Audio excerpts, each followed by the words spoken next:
Côte d'Ivoire, avec son frère nommé vice-premier ministre et 30 ministres maintenus, Alassane Ouattara joue la continuité 2 jours après la reconduction de Robert Begré-Mambé comme Premier ministre, les autorités ivoiriennes ont annoncé.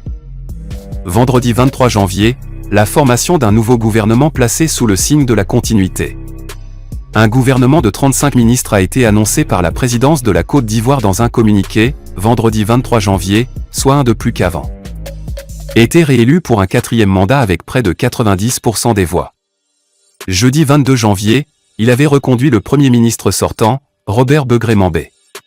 La principale nouveauté de ce remaniement est la création d'un poste de vice-premier ministre qui revient à Téné Birahima Ouattara, l'influ frère du chef de l'État et l'un de ses plus fidèles.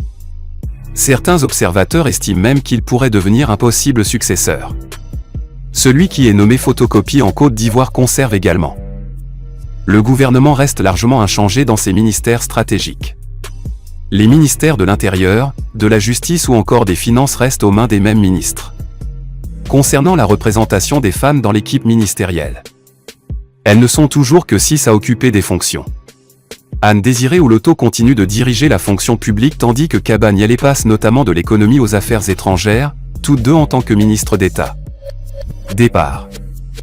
De figures de longue date, la formation du nouveau gouvernement voit également le départ de figures de longue date. Parmi les sortants, Kobenan Kwasi Adjoumani qui était au gouvernement depuis 2011, dernièrement en tant que ministre de l'Agriculture. À l'heure où le secteur du cacao, dont la Côte d'Ivoire est le premier producteur mondial, connaît d'importants blocages. À noter aussi le départ de Léon Kakou Adom du ministère des Affaires étrangères. Parmi les nouveaux arrivés, Yacouba Yinsi, directeur général du port autonome d'Abidjan, est nommé aux infrastructures et entretiens routiers.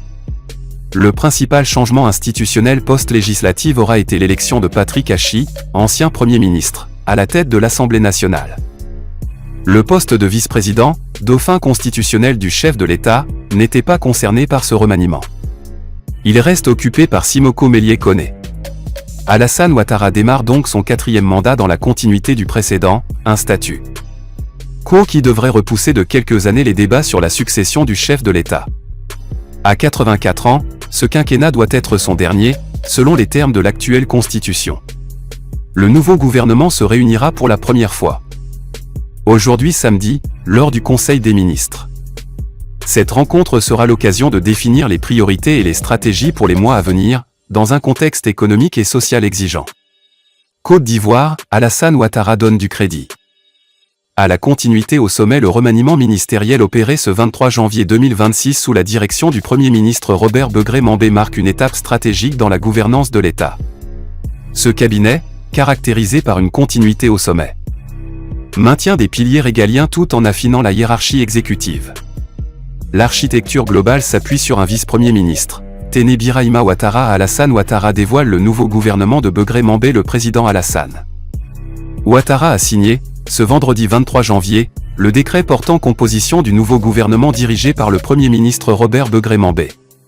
Cette équipe de 34 membres marque à la fois des reconductions stratégiques et des nominations majeures.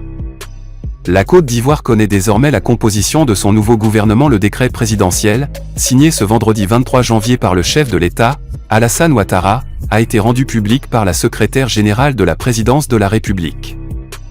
Le gouvernement de Robert Begré-Mambé compte plus de 30 ministres et s'inscrit dans la continuité de l'action gouvernementale, tout en intégrant des ajustements notables.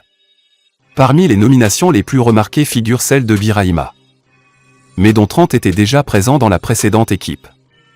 Ce remaniement intervient un mois après les législatives, largement remportées par le parti au pouvoir avec près de 80% des députés. En octobre, le président Alassane Ouattara avait